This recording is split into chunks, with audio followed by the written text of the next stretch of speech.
I've sent you a request. Okay, let's give it a sec. All right. I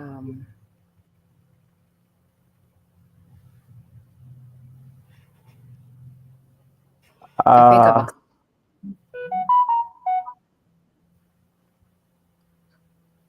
Are you able to? Okay. I think you're good.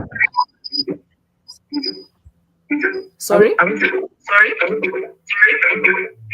Me. So let me get off. Okay. So, okay, the thing is, if you could have like an earpiece or something, it could really help with the feedback, the echo. Prince, are we back on StreamYard? Yes, we are back on Facebook, YouTube. I'm not sure of Instagram. Let me check Instagram. Okay, Instagram great. I could handle that on this other side. All right. I want to say thank you so much for your patience. We had a bit of technical hitch, but we are back on. If you're joining live from my Instagram page, please, I have a link that I have put up on my stories. We are live on StreamYard. Joanne, thank you for your patience. Thank you for being here with us tonight. Again, mitambo technicalities with technical issues. So Joanne, take it away, introduce yourself, and we carry on with the conversation. Well, thank you, Wendy. And again, I'm super honored to be here tonight. I know the audience is a little bit late, so thank you for joining, guys. My name is Joanne Marime. I am a software engineer, and I'm also a senior program technical manager at Microsoft at the moment. I've had the pleasure of working in all the big companies that you can think about. So I've worked at Microsoft. I've been able to work at Amazon. I've worked at ExxonMobil, the biggest oil and gas company in the world, all in the US. But I didn't start there. I'm also a career and confidence coach. I now reside, or I live. I was told to say I live. Yeah. So I live. Yeah.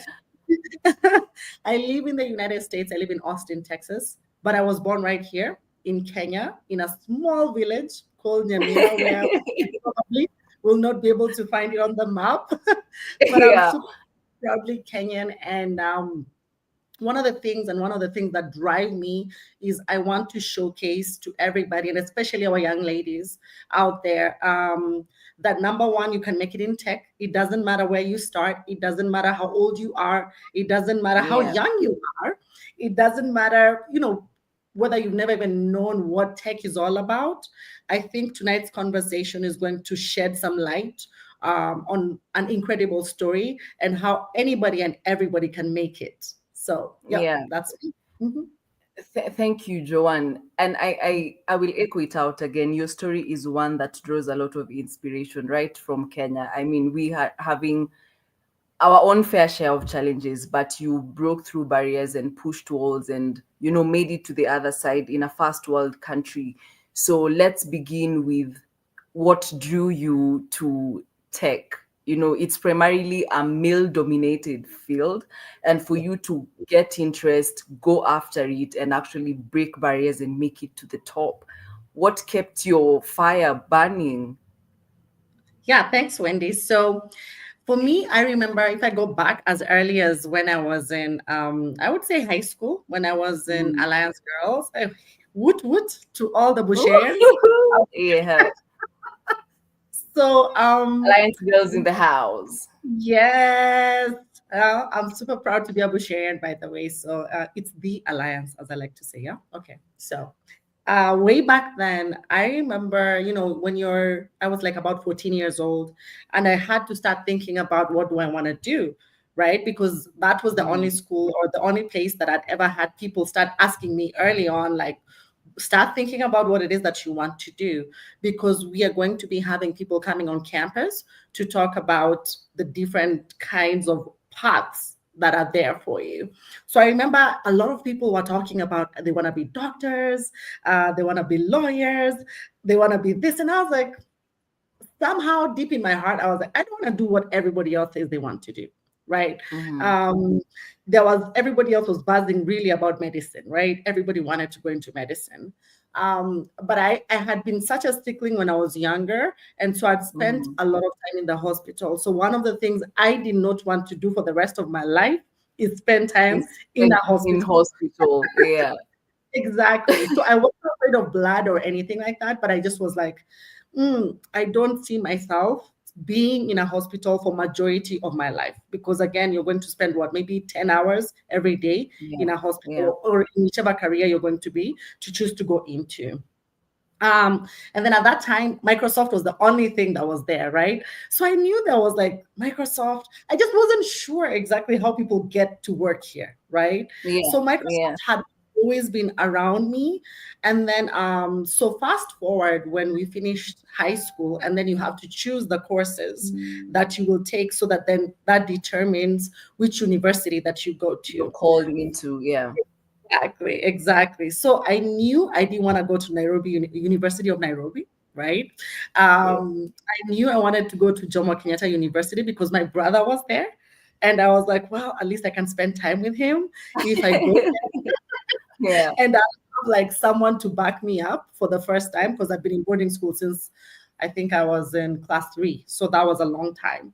And so I was so excited. And some of the courses, when I looked at them, there was like computer engineering. He was already doing computer engineering. So I was like, okay, I don't want to do the exact same course he's doing. The only other thing that was there was also computer science. And so I was like, sounds interesting.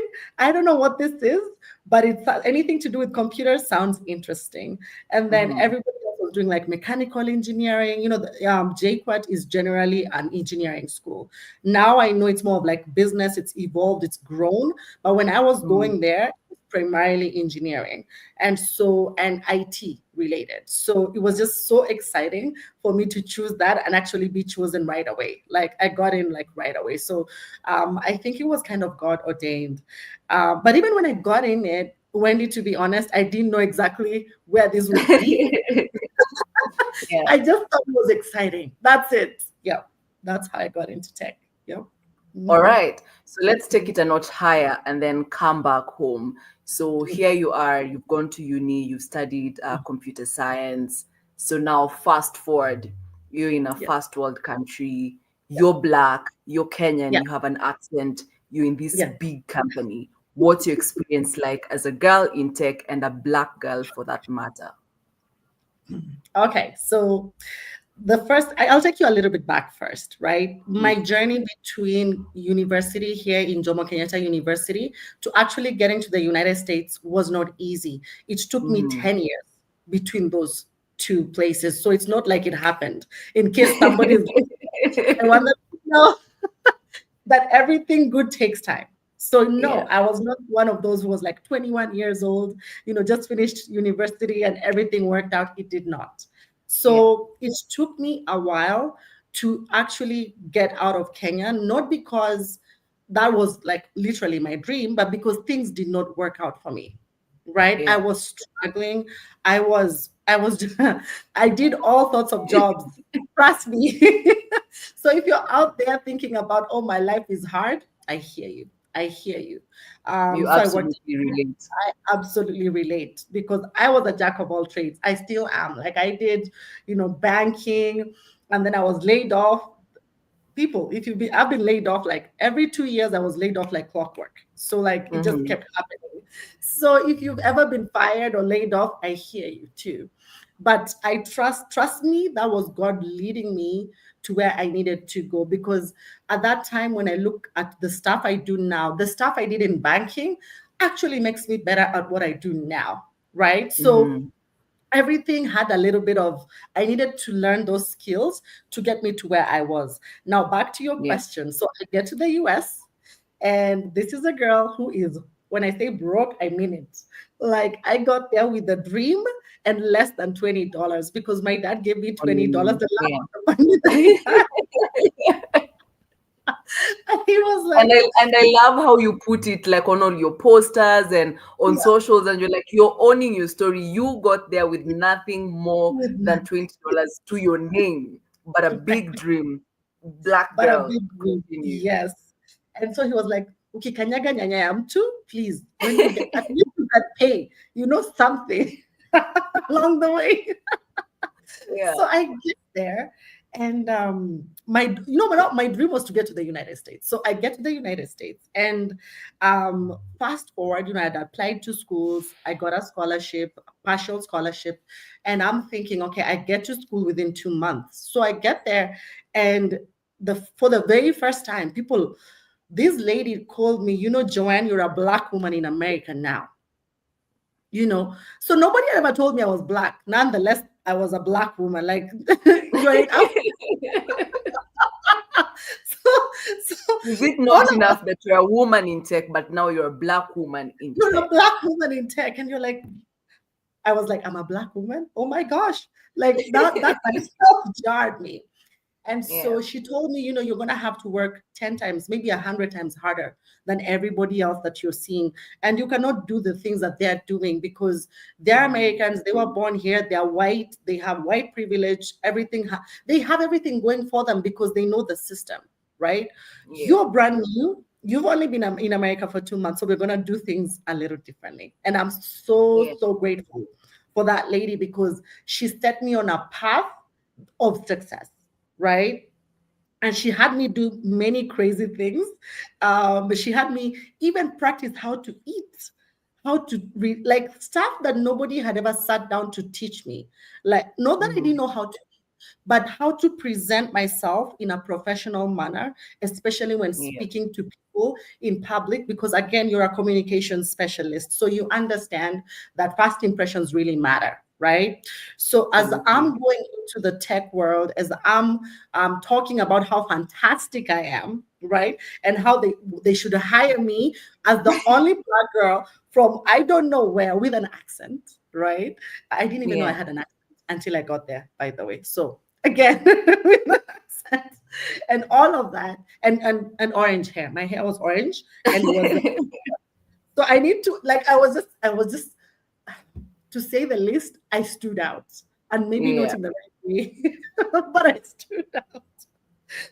So I finally get my first internship, right?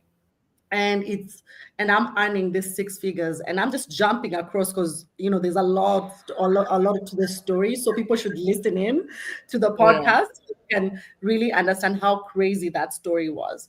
But so I get into the oil and gas company first. And in that space, I'm the youngest, I'm Black, I'm African, and I'm a woman on top of all of that. So I remember going into my very first meeting, my very first day, and I get into this meeting that had like 12 people, and all of them were white men in their 60s and 50s. Oh, wow. And there's no woman in there. There's no Black person in there. My boss was maybe the only other youngest person. I think he was in his early 40s. So, and then me. And so he's told me, no, let's go to this meeting. We have to go in there. Let's just go in. So we go in, and everybody stops what they're doing, and they all look like, who is this? And so you could hear a pin drop, and my heart was going boom, boom, boom. And I felt like running all the way back to Nyamira. That's how I felt, because I was so scared. I was so scared. I was like, just to put it into context, in Africa, we are almost Black, right? So here you are, you're an intern, and you're so scared because everybody is looking at you like you really don't belong here. Must belong. What are you doing here? What are you doing here? But my boss was very confident. He said, this is Joanne. She's going to be working with us for the summer. And then Joanne, this is who. So he introduced everybody, and we just went on with business. I don't remember what we said. I have no idea what was said. But all I remember, that was my introduction into what now has become the norm. Because every single room, unfortunately, that I've ended up being in, I'm always either the only Black person, the only woman, or it's not improved as much as I would like to see it improve. Yeah. So I'm driven to make sure that those spaces, because we have a lot of space to cover. I shouldn't be the only Black person in a room, leave alone the only Black woman, the only African. So to me, that's not a hindrance. That's an opportunity that we need to getting there because we are needed. The reason why I love working at Microsoft in the first place is they look at diversity and they take it very seriously because, again, the company is across the globe. So they need to understand how we think and how we do our things so that we create products that then are able to solve problems for everybody on the planet, right? Yeah. And so I want to encourage everybody, anybody who's thinking into going into tech, and I know there's this AI and everything, and there's all these rumors, and this is the time to get into those spaces because we have barely scratched the surface. Surface. Yeah. There are a few things that are very fundamental that you've highlighted. And I think earlier on in the conversation, we said it is true to note that tech is primarily considered a male-dominated field. So when you studied in campus here, when you were chosen to go in for computer science, what was the ratio in the gender between, male, female, and then now when you went to a first world country to now get into the marketplace, what were the ratios as well? Exactly. So here, when I first got into university, we were a class of about 100, and we had only 4 girls in the class. So that So disparity, 96 were guys. exactly. The disparity is huge. And even today, I'm not seeing that space really becoming narrower, which is why we have a lot of work and opportunity for us ahead, right? Because I feel like people are still scared of, this is a space that's male dominated, right? Yeah. But at graduation, I'm glad to say that we only lost 1 girl, but we lost about almost 40 guys, right? Because only 60 of us graduated. So I can say that girls, when they get into the space, they're extremely resilient and they go in and they go all the way. So that should be very encouraging. And when I think about in the United States, it's also not even any better. It's when I mentor a lot of young Black girls, black girls in tech because I've been mentored as well. And so when I look into those spaces, and even when I was in grad school as well, it still wasn't that better. It was maybe we had maybe like 20 girls in a class of like 200. So that's still not good enough, if you It's ask me. actually, it's what do you think could be contributing to this big disparity? Because is it we are not more enlightened towards pushing girls to the STEM subjects and careers that come out of that? Because I mean, those numbers are night and day. The difference is huge. Exactly. Yeah. I think the first thing absolutely is the knowledge. Because if you even go back to my story, I almost got into this as more of as a fluke, as opposed to something that I had knowledge and deep knowledge about, right? Yeah. And so we don't have advocates, and that's why I'm so passionate about advocating in this space, because we never really had advocates that came out and told us, okay, what if you do this? What is your return on investment? I think we need to make it clear to every single person trying to go into this space or any other career for that matter. When you do it, at the end of it all, what is your path to making money? Because why are we doing all these things, right? It's You're the really bad. money, isn't it? To lead a fulfilling life. So one of the things that my school did very well, and that's Thunderbird, ASU, Arizona State University. The first thing they asked us, and the first thing I was told in the speech by the chancellor was, listen, you guys think you're here to get a degree, but you're actually here to get a job. So nobody had ever described it that way. I always thought it's me going to school to get a piece of paper, right? To get knowledge. But he described it as, listen, you're paying $100,000 to be here. So what is your return on investment when it is all said and done? It's our job as universities, as coaches, as mentors, to really make it very clear to every single person trying to go in, and especially women, your return on investment is huge because it's worked for me. It's changed my life, right? And yes, STEM is super, super important because for these companies to consider you, It's not a charity case. It's not diversity and inclusivity or whatever else people would like to talk about, right? And I want to be very clear to everybody that yes, diversity and equity and inclusivity is great, but companies will not lower their standards because you're Black or African or any of that. You have to be equally qualified. So if I wasn't qualified, if I hadn't put in the work, if my grades were not top notch, right? If I hadn't even had all of this experiences, and it's funny that I was hired because of all the non-related tech experiences that I had in my 20s, right? They hired me because they saw the diversity of my experience. So as a techie, I already I got straight A's, so that was already tick tick tick tick, right? But then everything else and my story and my ability to talk about it and to really bring it to make them understand how I could provide value and solve their problems. So knowledge is so key, because yes, you can get that degree, and I advocate that all of us should be going to school. But what is missing is that nobody is actually teaching our African girls how now that can translate into an actual job. And what should you be doing from the day one of getting into university so that you can actually get yourself that job? Because it's not going to be because you have a degree. Everybody has one these days. So what it's makes you stand out? knowledge. Yeah. All right, Joanne, I like the way you have experience in first world country and where you came home, third world country. And AI is the new you and I. I mean, if you are not embracing AI, there's a big problem.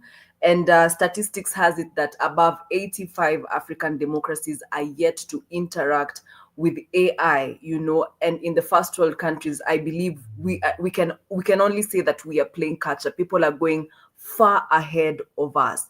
What are some of the big differences that you could actually pinpoint and bring out that are really happening in tech in first world countries and happening in third world countries, especially at home?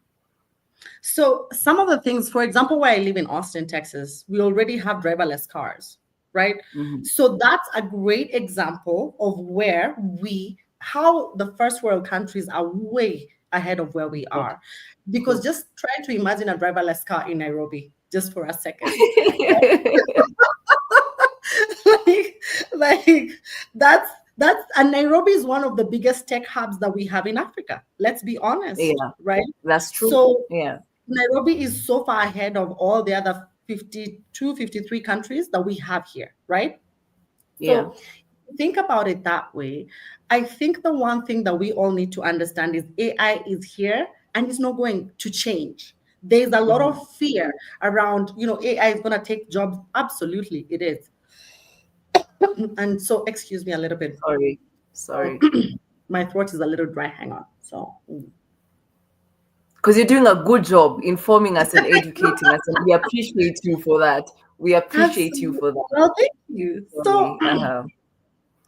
So the one thing we need to remember is when we had cell phones, when the first time we had cell phones come in, right? The first time we had computers, laptops. Before, you remember the big computers that used to be there, and then they got smaller and smaller and smaller and smaller. And now all of a sudden, your phone is actually your laptop, right? It has everything. It's your bank, everything. When this was coming up, there was a change.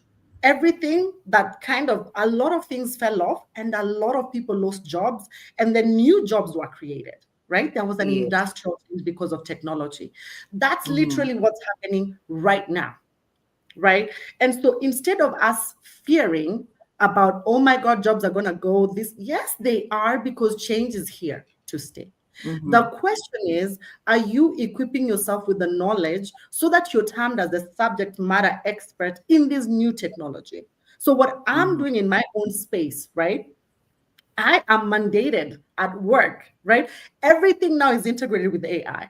So not only am I just like depending on ChatGPT and Copilot and all of that. No, I have agents that I've created to help me do better and faster. I understand how to market that, not only just it helps me to do my job better, but at the same time, every time I speak to my clients, of which there are many of the top companies, I try to talk about how AI is going to help them, right, to become better. So I'm a subject matter expert already in this field. So as people are getting scared and leaning away and saying, oh my God, this thing is happening, what am I doing? I'm leaning in and saying, yes, no, but I'm willing to learn. So what we should be doing is, YouTube University is your friend. I know not all of us can go and get a fancy degree with AI and all of that. It costs money. I get that. But what is preventing you from using free resources that are everywhere? What's preventing you? Microsoft has free resources for AI. Those certifications, take them. Practice like crazy, right? Go on YouTube. There's challenges everywhere where people are saying, hey, a 40-day challenge where you get to learn 15 minutes every single day on how to use a different AI tool and how that can help you become better at work. So there's really no excuse, even for us as Africans, to say, oh my God, technology has overtaken us. No, we know how to read. We are smart. We work hard. And we also know that we have big problems, right? And so for me, look at the problems we have, AI can help us solve so many. And look at our governments. I think Kenya has come from very far, but we have a lot of opportunities in which women in tech can come in. Let's create startups, right? Let's create those AI companies. Let's then go and pitch these services across Africa. That's where women need to come in, because we women are creatives. We women know how to solve problems. We women are resilient. We women we know where it's hurting. So so this is the time for us as Africa to lean in and not to go backwards, right? So the rhetoric of, oh my God, software engineering is going to end, this is going to happen. No, it's going to change. It has already changed. So lean into the change, because the only thing that is constant in this world is change, right? It's change. That's true. Yep. And I actually love that, because AI is here to stay. That's honestly the truth. And I've been in multiple spaces and rooms and conferences and conversations where people who've already gone into AI and AI tools are saying the only way you can position yourself not to be rendered redundant is to actually start learning the ropes of the game, understand the language. And I like how you're putting it. It is leaning into it. Joanne, there's this perception that, when people are being asked for 5 years experience right from coming out of campus, it's something crazy out of this world. Right now in Kenya, young people are crying and complaining and saying, we don't have jobs. Where do you want us to get this experience? But I hear you saying, young people, you can start from within, you can start from what you have. And I want you to echo out sentiments in that regard, that how do you position yourself, especially as an African girl who wants to get into tech spaces, because our conversation tonight is actually surrounding and revolving around that. And I would want you to tell us, then how do you stay ready for this market, please? Absolutely. And I just want to remind the whole audience, right? Wendy, when in my story, I did not work in tech right out of my computer science degree when I first got it. I did not go straight into tech. So I had all this crazy experience. I worked in office. I worked in Dandora, Woot. I love Dandora folks. I worked in the slum. Like, there's nothing you can tell me. I slept in people's my friends, you guys are just the best. My family, couches. I was couch surfing in this Nairobi. I lived in Kibera. Man, I was just thinking about the other day, and I was like, man, I lived everywhere. So I'm that girl. I'm the girl that can tell you when I was transitioning into a new country. And the biggest question I'm always asked is does my education matter? Yes, it does. I'm here to tell you, yes. Everything you have, every degree, every little certificate, I don't care whether it came from the village there, it matters. So what I learned was that's all those experiences, and I think I've touched on this a little bit. Those Yeah. small things that I was doing before, those are the stories that I was now able to translate, right? Yeah. And talk Yeah. about how that makes me the best candidate, as opposed to the other party that was born and raised in America, gone to all the schools there, right? Yeah. They don't nearly have the experience that I had, right? And where did I start building that experience and my stories? It all started on campus. The internships that I did, the projects, the websites that I built for people, all that good stuff. When I was asked, tell me about yourself, I had at least 5 good stories that I could pull up and say, hey, listen, when I was Yeah. working for one, and I created an app for them that worked 1, 2, 3. Yes, I Yeah. wasn't formally employed in the sector, but guess what? I had a story about helping farmers all the way up in the village. Yeah. And so that was like, wow, this girl is out there in Africa. And you know the way Americans are like, Africa. This girl Africa is is living, one big village, yes, with all the and we all difficulties live on and trees. Yeah. and everything, and she was able to get through that. And then when I told them I moved to America with literally nothing, that Yeah. already also helped them to see, wow, this is somebody who can be super resilient, right? Yeah. And those are the things that people are looking for. So if I was the best way I can advise somebody who's starting now and thinking about, hey, I'm in high school, maybe I'm in university, it doesn't matter whether you're at the end or you're starting right now. Yeah. What I want you to understand is play the long game. Don't start looking at the short game that you want to get out and become a millionaire the next day. That's not reality. At least in my case, Microwave gratitude. Ask give up it one was instant gratitude. nothing like that.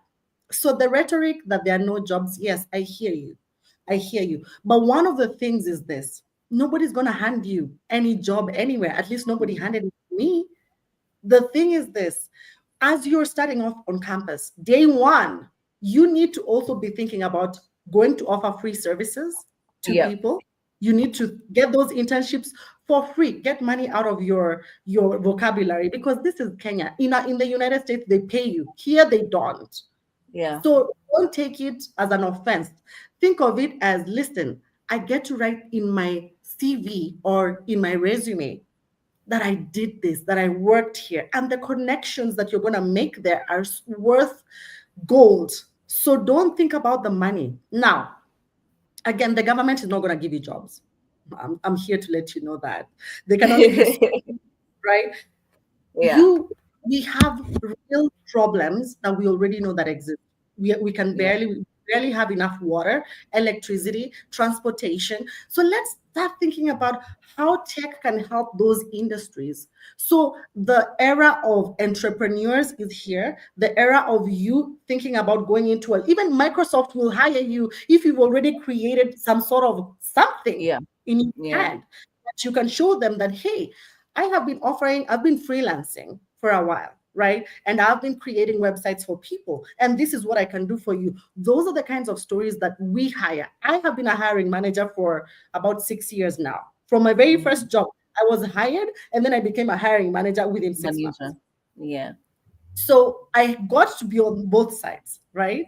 And so the stories that make me say yes to a candidate is when they're able to show me in their portfolio. It doesn't mean that they to have been in a tech company formally, but they're able Yeah. to show me that, hey, listen, these are the problems I've been able to solve for people. And this is why I think I can come in and I know your problems. And this is how my thinking is on how we can solve these problems for people. So we need to stop with the rhetoric of there are no jobs. Yes, there are no jobs. That's the reality. We are the people to create those jobs. And nobody, Yeah.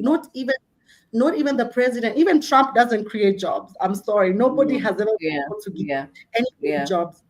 The thing that separates the third world countries from the first world countries is, in the first world countries, people are okay with failing. They are like, I'm just going to try. I'm going to start this restaurant. I don't know anything about it, but guess what?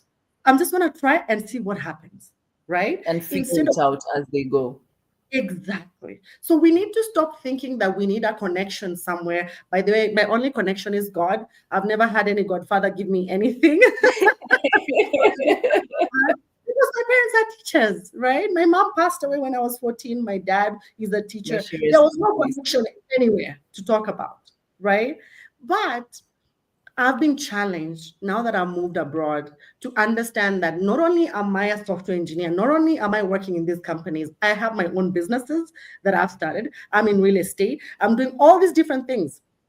Why? Because I've understood that there's nobody coming to save me. I'm the one who's going to be the change in the generation, in my generation, right? You The are the change. change you want to see. Exactly. So, yes, as a young person, I hear you. I hear you. And our parents were so lucky that when they were during their time, they would come out and companies would come to them. Come looking for them, actually. Come. Exactly. And I totally understand that, because it is Yeah. a conversation that I had with my folks a while back when I was in Yeah. campus, and they still were living in the age that when you are done with campus, when you're in campus, the only thing you actually are supposed to do is check out for your grades. When you're done, companies are coming to seek you out. But I don't think that's the reality for us No. right now. No, you're so right, Wendy. If you're thinking, again, let me remind you, I was told you're here to get a job. So on campus, when you're there, from day one, you're there to get a job. That's your job. So yes, you're there to get knowledge and understand how things work and all of that. But your focus should always be, how much experience have I gotten? What first year, second year, third year, fourth year, you should have 4 internships that you have done by the end of Yeah. that. If you've not, but you can't tell me there are no jobs, because what I expect from you is that you are volunteer. Even if you have to stay there every day, I just tell them, listen, I just want to come and just sit. Just don't pay me anything. I just want to be here. I just want to show up and learn. So every single person, from those holidays that we get, those 1 month, 2 months, or whatever holidays that we normally get in between semesters, that's the time you should be working somewhere.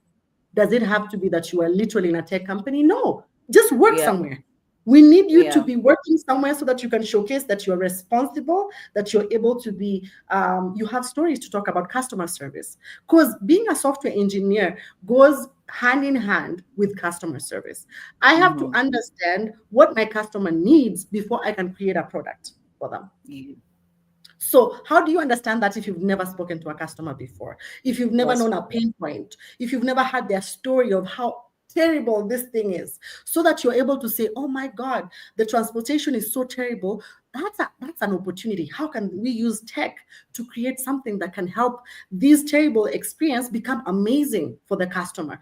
And just that one idea can make you a billionaire. Just one idea. You don't need 10. So Joanne, I like how you've put a couple of things together, that it's the experience that you get even outside your field of expertise or of interest that eventually compounds to making you stand out. And now you're in a space where you've actually gotten into coaching. And I know that is one thing you're very passionate about. And you speak loudly and shout from the top of the mountains about confidence, And I talk about confidence in public speaking, and I know there's a way they shadow each other.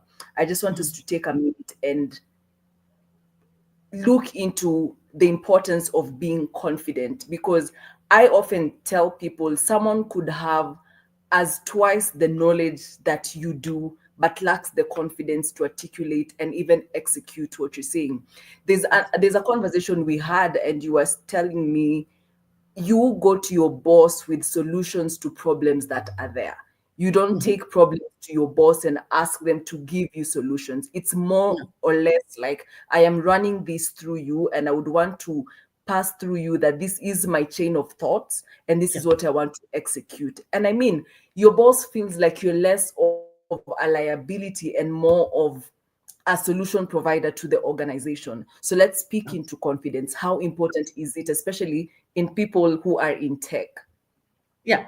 So confidence it's so central. It's so without confidence, you can't do anything. Without confidence, you cannot be hired. Without confidence, you cannot get a promotion. Without confidence, nobody can even buy anything from you, right? Nobody. Because if you're not confident enough to say, okay, I have this glass and this glass will change your life, because this is what makes this glass better than the other glass, right? Yeah. Nobody's gonna buy that, right? So Yeah. because I cannot begin to emphasize one of my biggest challenges when I moved abroad and even into tech and starting to speak, because trust me, I was a nerd. Like I've always been a nerd of the highest order. So Mm-hmm. when I moved abroad, and being an African and Kenyan in particular, we are taught to be humble.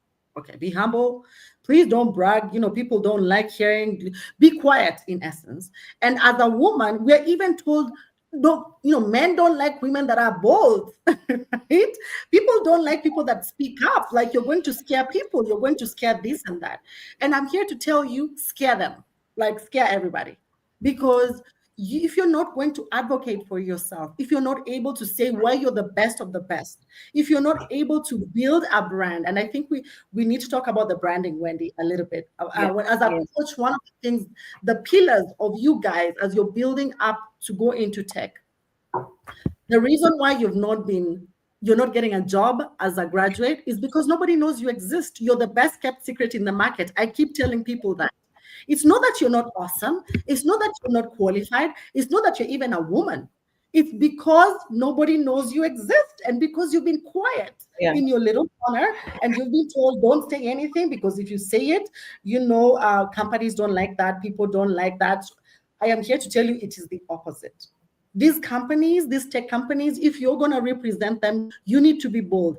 I get to sit in spaces today where I sit with chief technical officers of the biggest companies in the world. Think about OpenAI, because my job literally is to help all these big companies on their cloud journey, right? Yeah. And so they're spending billions with us.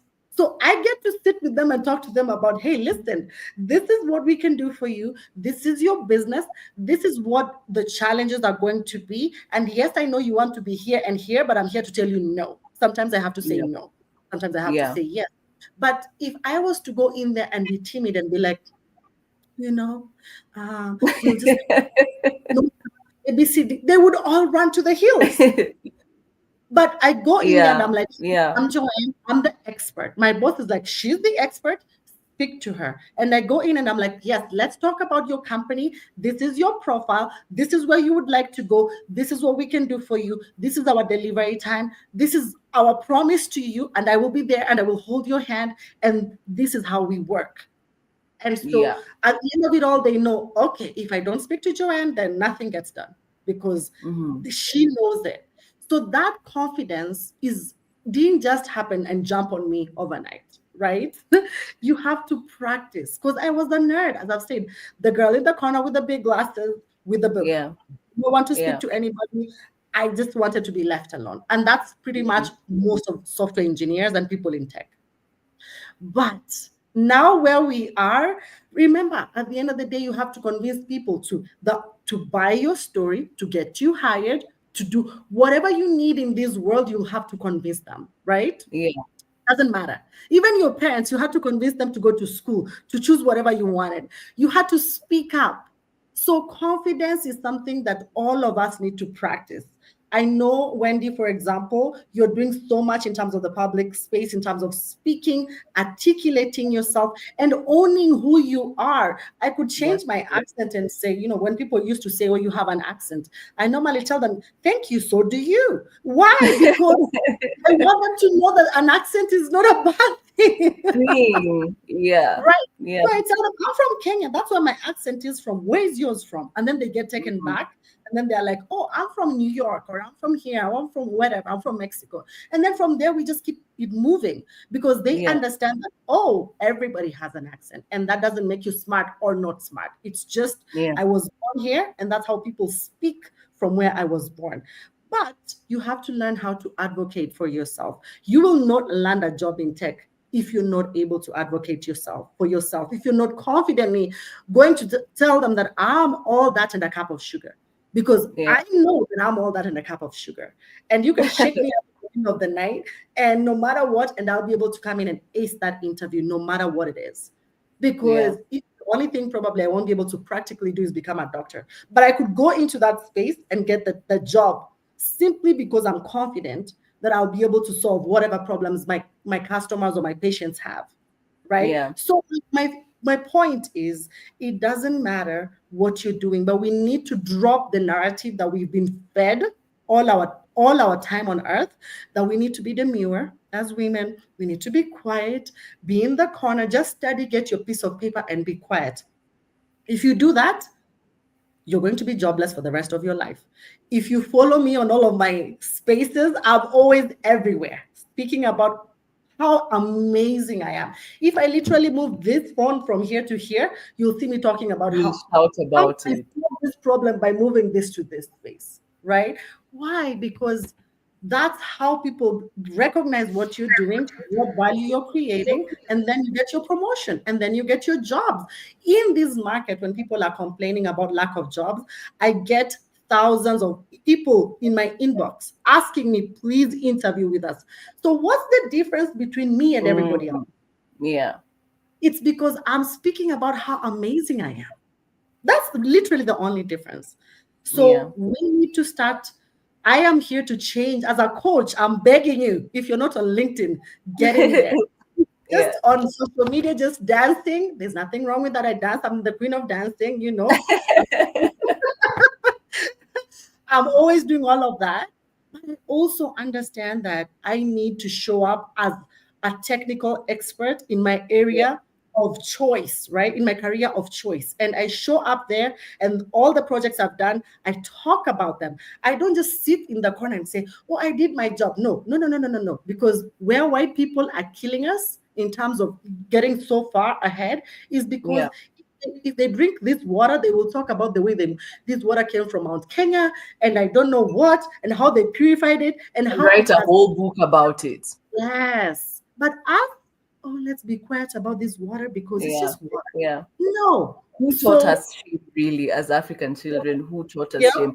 And sorry to interject, but it's a conversation we've had, and I personally am a big fan of that. And I always give the analogy that, for example, the companies you've worked for, and even where you are right now, Microsoft, all of us, most of us, if not all of us, actually have interacted with this brand.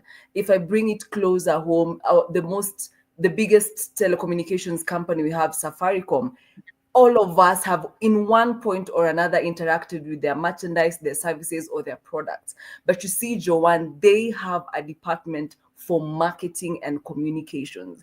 They are constantly in our faces with advertisements and roadshows and all that. And I thought to myself, and I shared on socials, and I said, if Safaricom can take time to continuously advertise and put money to be in the game for visibility is the biggest currency you can ever have in the game. So if you do not jump on that, then you will be the best kept secret. And I mean, nobody owes you anything, not even your government. Actually, our government is failing us, but they owe us systems that work. But for the opportunities, you have to go after them. Joanna, we'll take you, as we come to the tail end of the conversation, I want to take it to a place where you have encouraged people to go to the school of YouTube, and be able to learn. We are seeing more and more young people in African democracies, especially, jumping into hybrid kind of works, what we call the gig economy. From your point of view, is the gig economy here to help us, or is it exploitative? That's a great question. And in the podcast, we touched on it a little bit, but I will talk about it again. You will be paid what you think you're worth. Please say that again. Say that again. You will be paid exactly what you think you're worth. If you go into two candidates work into an interview, and they're all amazing, and all of them are going to get offers from the same company. Candidate one, and mostly this is men, right? Men know how to advocate for themselves. They'll be confidently coming in there and saying, listen, in this role, this is my experience. This is how I can solve problems for you. This is, they do this presentation, and then they say, hey, listen, I command $300,000 a year or whatever. Then as a woman, I will go in and I'll start second guessing myself. I'll say, oh, That's true. it's such a privilege for me, for this company to even have it. So whatever their first offer is, which is $100,000, is what I'm going to take. I'm not even going to even talk about my experience, what has brought me this far, all the amazing things I've done. I'm not going to do a presentation. I'm not going to advocate for myself. I'm just grateful to even be in the room. So I will take the $100,000. And my peer, we're going to be sitting in the same space, doing exactly the same thing. We'll be paid $300,000. My question is, who is to blame? Is it the company or is it me as a person? It's me, because I'm the one who's decided to be quiet and to be faithful. And I just want to tell people that by the time somebody's assigning you a gig or a job or whatever, they already love you. They already think you're the best thing since sliced bread, because they've probably looked around online, they've looked at this and this, and they've realized this person is the right person to do my website, right? Or this person is the right person to whatever it is that you're building for this person, or to be a communications person, or to whatever you guys are doing together, right? Now, at that point, don't be afraid to command and say, listen, because this is the value that I am bringing in, these are the charges. This is what I know everybody else is asking for 10,000, but me, I am asking for 100,000, and this is why. And then you put your portfolio there. You say, these are the clients, happy clients that I've worked with. These are the testimonials. This is what I can do for you. Then that person will gladly pay you that. So yes, the gig economy is here to help us, but only if we can advocate for ourselves. Joanne, I want us to pause and I want you to emphasize on something. Even as you negotiate for higher pay, there must be value for the money. Oh, yes. There has been the notion that, especially in our country, that you come out of campus, and I mean, you cannot start at entry level. You already have a degree. And this is a conversation that you've said. I mean, if you're getting into the marketplace, especially if you want to be in corporate, right now, people have more than degrees. People have 5, 10 degrees, master's degrees. People are in doctorates. But it's important for you to emphasize, and I want to give it back to you, that as you ask for the pay, there must be value proposition for it. You must attach, then why are you worth the pay that you're asking for? Please touch on that. Absolutely. My first job, my very first internship here in Kenya, I was paid 8,000 Kenyan shillings a month. I remember being so happy with that 8,000. Nobody had ever paid me a cent before. Right? And here I was, an employed girl at Barclays Bank of Kenya. Man, I was so happy.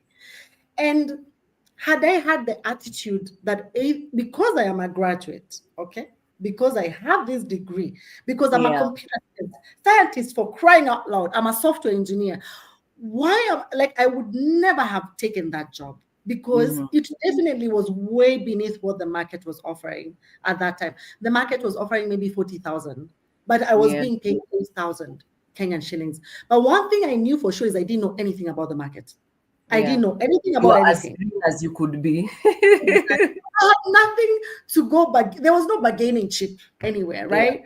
So all I did was I said, listen, for right now, I'm still living under my brother's house, my brother's roof, and all of that. All I need is just a job that I can go and learn and understand what corporate is all about, and understand ABCD.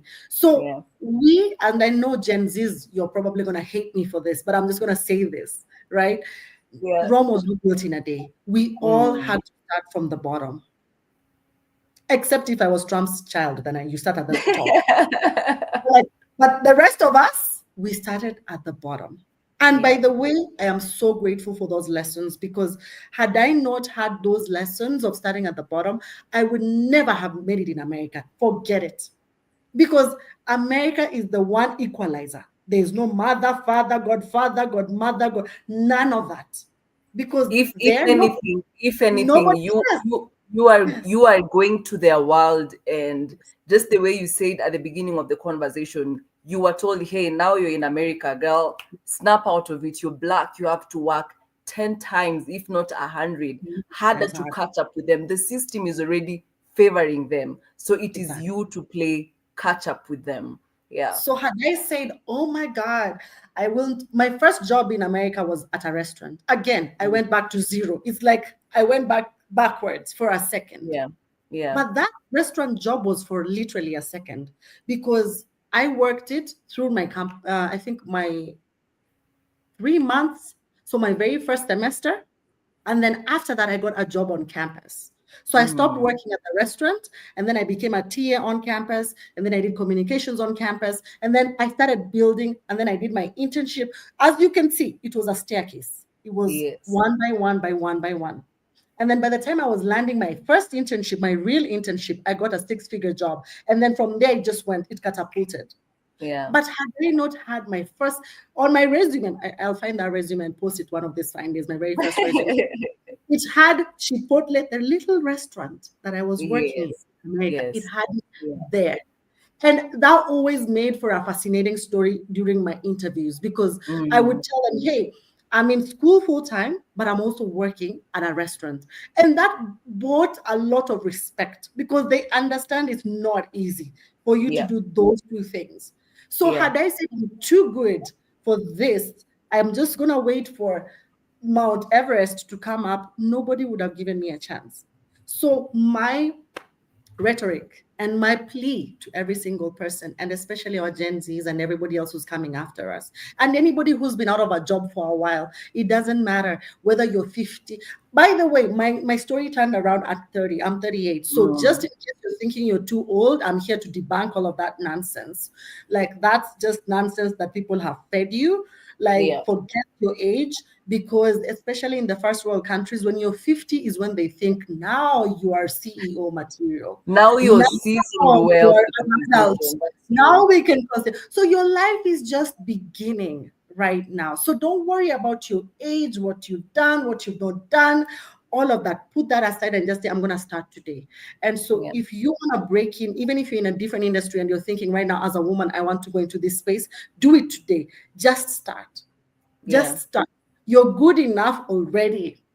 You're good enough already. And so, again, I'm just going to tell you, nobody's going to hand you anything. No one, not even the president. As much as we are, it is okay for us to demand for services, and you are very correct. Because we are paying taxes, but We it's not. we just need the systems to work. Yeah. Exactly. It's not the president's job to give you everybody jobs. No. Even in America, it doesn't work like that. It's our job to create those opportunities for ourselves. So Yeah. that mama who's selling the mbogas in the village or whatever, figure out a way to help them sell it faster. Deliveries. Learn how to use technology to make deliveries faster. Glovo is out here. All these people, it's just an idea. How do we make people's lives better? Yeah. That's it. You don't need a great idea that has never worked somewhere else. No, borrow from the West, the things that can work for us, because not everything that is in the West can work for us, right? Yeah. But there's some things like the driverless cars. I think that's like maybe 100 years. We still have a long way to go, honestly. But then there's some things that we can borrow, right? From there, like just delivery services. I've been in Nairobi. I literally have had everything I need delivered, which is amazing. So what are you doing to help whatever local problems people have out here? We're depending on you people to just create those services. And I promise you, people are willing to pay. I am willing to pay to make my life better. Yeah. So people are willing to put in the extra money for convenience. Joanne, early in the conversation, you said being fired is not the end of life. And I remember even in the podcast, and I want to say at Speak Up Africa, we had a great podcast episode with Joanne, and we have had it go on air today. Please go, because here we've just touched on the surface. It's not even the scratch of what we really talked about, and the podcast is very insightful and plenty of gems there. And Joanne, I think the system in Kenya was the biggest problem, in my point of view, that it colonized us to the thinking that go to school, primary, graduate, go to secondary, go to campus, you're a doctor, work, and then until you retire. If you're a teacher, that will be your life until you retire. But with the evolution of technology, Joanne, there's so much power that we've been given, and to whom much is given, much is expected, you know. And I like what you said, and I will echo it out again. You can have as many versions of yourself as you possibly can, you know, and be confident enough to jump through, and just know that all this experience is not to be taken for granted, because it's building up to eventually the positions that you want to be. Joanne, so you pivoted in, and now you're doing coaching. And I know on 21st we are having a masterclass. We will still have you around in the country, and this you're actually doing free. I don't know the next time we will have a free masterclass from you. Please plug us, because I want as many of us to be in the masterclass, ready to be impacted and seasoned and equipped with tools that will bring us to the USA, you know? And it's absolutely Yeah. possible. Again, if a girl like me from somewhere, I don't know, the desert in there, With no godfather. with no godfathers, nobody. Like, guys, forget this story of you need to know something. Forget that story. But If you need to know, don't you think that's the reality for us in Kenya? Honestly, yeah. I don't know. I stand to be Let me corrected, tell you who you but need to know. You need to know Jesus, your Lord and Savior. That is all you need to know. Because I promise you, Jesus has stuck to me closer than a brother. Like all the doors that I've opened, I can literally see God opening them. It was never a person. It was white people who had no idea who I was, had no affiliation of any kind, and had no reason why they would help me. So if you need to have a godfather, make sure it's God. That is all I can say. Like if you really, right. because anybody else will fail you. Human beings, how many times was I told by my uncles and aunties and, oh, come here, drop us your resume. Oh, those 10 years, I did not see anything We come know out. that story too well. We know that story too well. Please, Oh, forget that. every family gathering. Na ulituma CV. I Ni to want me. to Ni to see me CV kwanza tena. iko hii namba Nipigie yangu. on Monday. Unapiga hizo manamba hivi hadi unashangaa. So that's why I want to just tell people, forget that godfather nonsense. Forget you know who. If you know God, that is enough. Now, focus on your skills. Focus on honing your talent, showcasing it all the time as you're spending time online. My God, can I just beg you to tell us what you sold, what you're selling, what are your services, right? And so, just as I'm about to do, right? So I'll have a free masterclass. Really. Because I help ambitious professionals just like you to land their dream jobs, to make more money, and to lead fulfilling lives. So, in this masterclass, it's going to be from, how did I go from my less than $20 to way over six figures in less than, I literally got my first job within 3 months, my first big role within 3 months of getting to the US. So I just want, and it's been consistent after that. So it's not like maybe it was a fluke if you did it once, right? But if you've been able to pivot from industry to industry, from oil and gas into real deep tech and work at the biggest companies, to me, that's consistency. So I only go and I also get coached all the time. And I only go to coaches who have consistently been able to deliver, right? And so I remember getting into the United States, and when I first kissed the floor at Dallas Airport in Washington, D.C., I remember saying to God, I made a promise to God. I said, God, if you help me, I promise I will go back and help those people. And then I promptly forgot about that prayer and went on with that.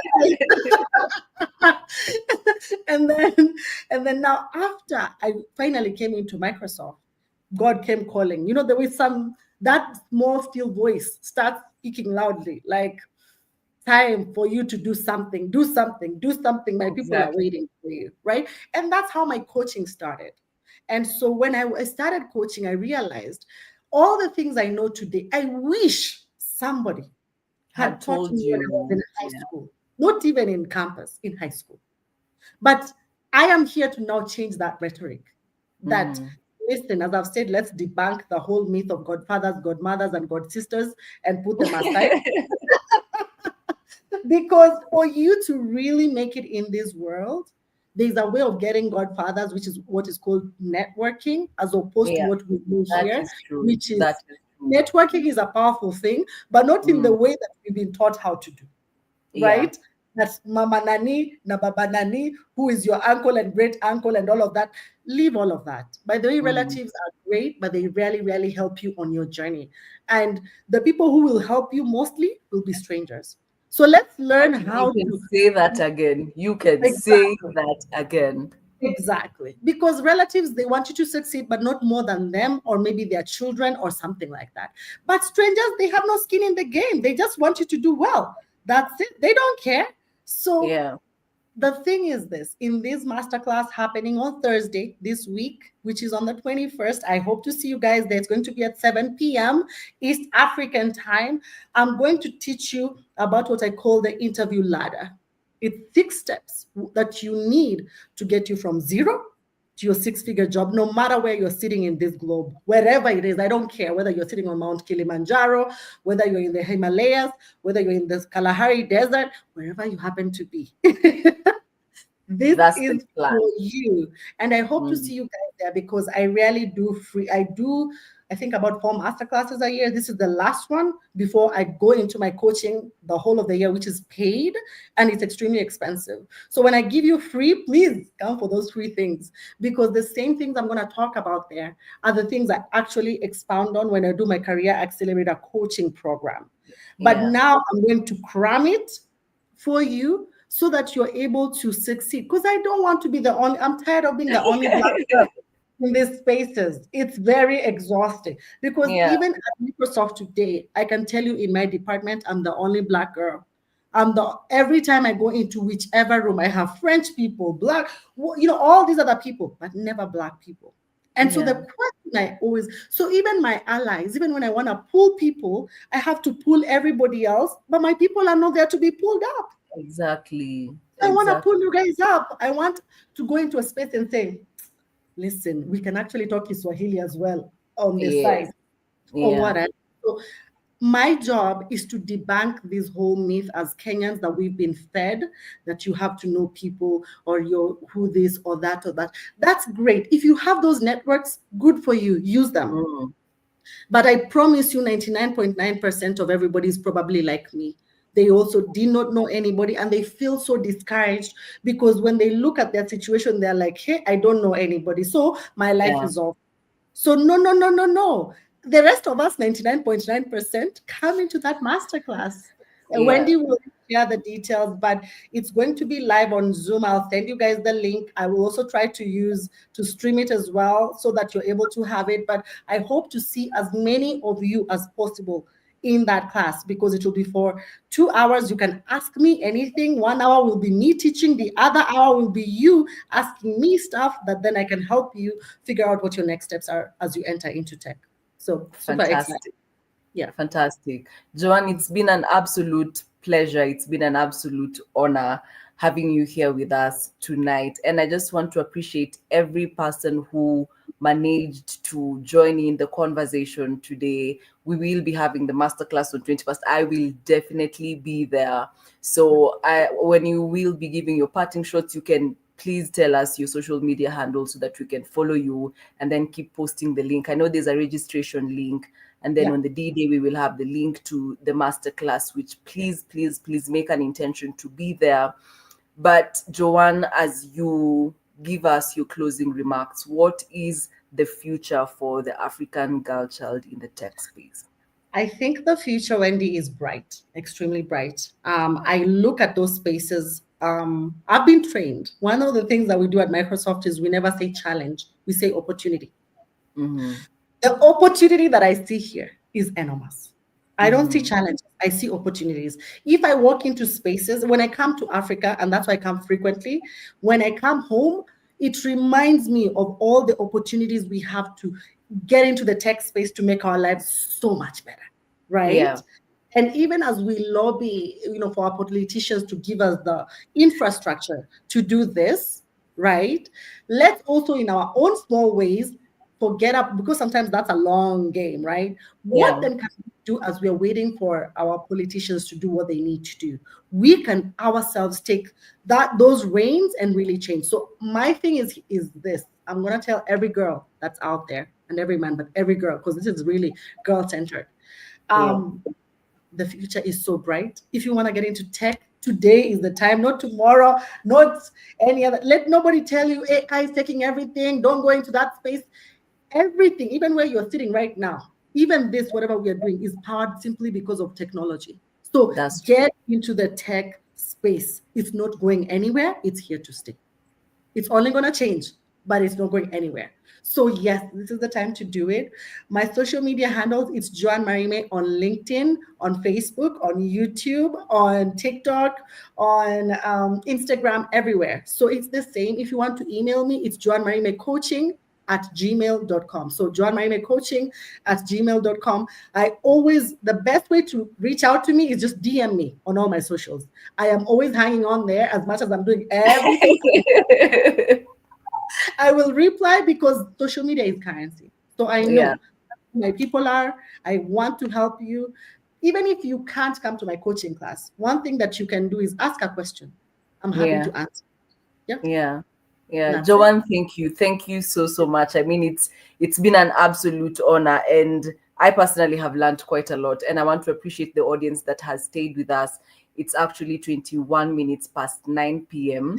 Monday morning. We want to say asanteni, asanteni, asanteni sana, and we look forward to having you on 21st. That will be this coming Thursday. Here at Speak Up Africa, we continue to bring you conversations that will inform, engage, and empower you, because the future is here with us, and we are the change we want to see. And AI is the new you and I. It is not going anywhere. The best thing you can do is position yourself and pivot right into it, lean in it, and learn, so that you will not be rendered redundant the time the axe will come chopping off people.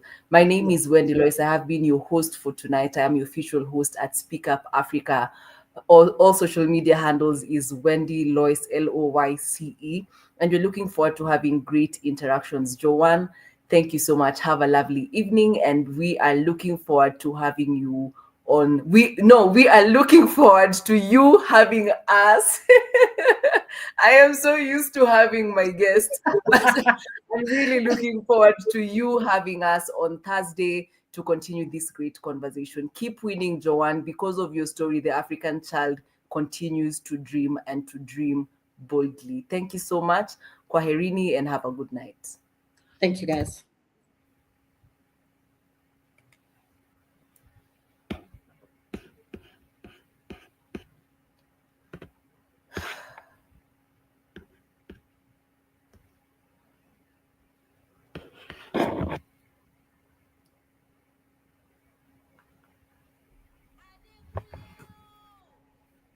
Hillary.